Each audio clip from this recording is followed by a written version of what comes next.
This is Gary Butterfield. This is Cole Ross. And this is Monster in My Podcast. And this is The Sea Lion. There's a monster in my podcast. No, not that one. Yeah, not the Gamergate one or the real life one. Which one were you referring I to? was talking about the actual lion of the sea. Oh, yeah. The lion of the sea, the like nature's dog dork. Yep. Like underwater dog dork. And then sea lioning, which is like a term I haven't heard since the old days of Gamergate. I've never. What is sea lioning?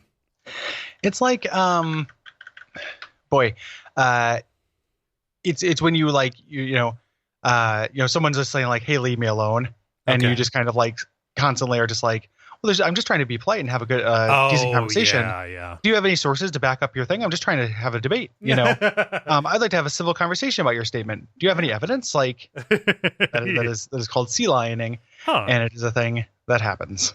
Yeah, no, I'm quite familiar Mostly with to that. women, Yeah. but also sometimes guys, and almost entirely by men of low character. So the village idiots. Yeah. Speaking of village idiots, look at these boys. Yeah. So this is a merlion. Very much so. It's very strange. It is just the top half of a lion with a gigantic fishtail. Mm-hmm. There's like interesting things about this, but it's very weird that it's called a sea lion. It makes me think it's like from the Xanth novels. Like it is like a shitty kind of pun. Like, what if it was an actual sea lion? What if nothing was as it seems? Oh. Yeah. It's got like the back half of a fish. It's got these fins on it. It looks really dorky. My preferred version of this is that it has to breathe air, but it has no legs, so it thrives in neither location. But no, it has gills. It can live on land for a while as long as you hose it down, but eventually disease will creep in. It's very like, I think this is actually one of the most poorly written entries. Yeah. In this book. It's very strange. So like what happens, it talks about it being a disease, but it also says that it also just their gills dry out, and the tenses are fucked up. So it's like because of the waterproofing qualities of their thick scales, sea lions can remain out of water for up to 24 hours before their gills dry and become incapable of removing oxygen from the water. So the idea is like they can be out for a day, but then they can't go back in the water because their gills have been dried out, because the tenses make it sound like that only happens when you're out of water. And if they're fed a constant source of water through their mouth, they can survive for a week before disease enters the cracking scales, and then starvation takes its toll. Which is a dog. Like, it's like it is a weirdly like written entry. Yeah, they all of them die five times at once, like Macho, or like Randy Man, Macho Savage. Yeah, Macho Randy, like Randy Gentleman. Yeah, and then I love this very sad line at the end where it's like, it's theoretically possible to keep a sea lion in captivity, but like most aquatic carnivores, the restriction of space is often so psychologically too much for the creature, and death slowly takes this once proud beast. It's like the blackfishing of like... Yeah, I was going to say Blackfish too. It's a lion this time. No, not that one. Yeah. Pretty good. Yeah. They're also, they also kind of just suck. Like they're real clumsy. Like it's like the noblest of seeds, but they have maneuverability class B. Yeah. Which I don't know I don't remember enough about second edition D&D to know what that means, like but I know it's worse than A. Yeah. Yeah. Like slow and trotty. Yeah. No good. Like I think in terms of like loyalty, maybe, but yeah, I don't know. Another thing about this, their feud with sharks.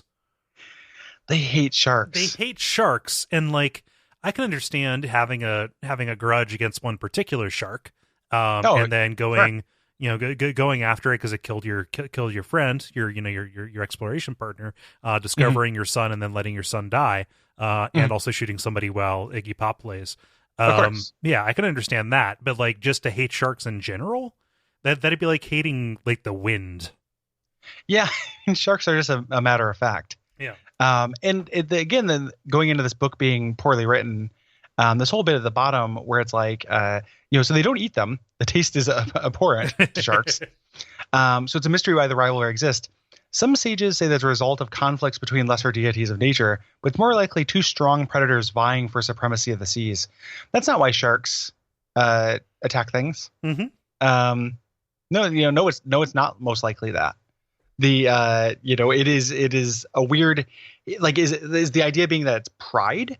Like, it is just like, I'm cock of the fucking walk, like, look at me, I'm wet cat, you know? Like, is that the idea? Oh gosh, Wet Cat is so good. For her. I think that, like, the one thing about this that I thought of that I wish that they would show is sea lion cubs. Because that would be incredibly cute. Yeah, man, lion cubs. Lion cubs are really, really good. I know that you're like, they eventually turn into like they will grizzly man you, but I would like to pet one at some point. Like at a moment, like when they're young, they're just kitty cats, and like even big cats are kitty cats. Like that is what your cat would do if it was bigger than you, is kill you. Yeah, it's very great. Like Royce has been on such a hunger tip. I think I'm feeding him a little bit, like he was getting a little chunky, and I was feeding him a little bit less. And I changed his food because he didn't like his food before. So the end result is he's been more intensely hungry at periods, and I had I live alone now. So my number one fear is like, I might choke to death and die. And like, no one's going to know for a long time. Like, that's just going to happen. There's literally no way around it. Like, it's inevitable. So, I've talked about before how Royce is definitely going to eat my face. And I think that the time between when I die and when he eats my face has gone down drastically. Right. It's like the doomsday clock for pet ownership. Exactly. And we're at like seconds to midnight.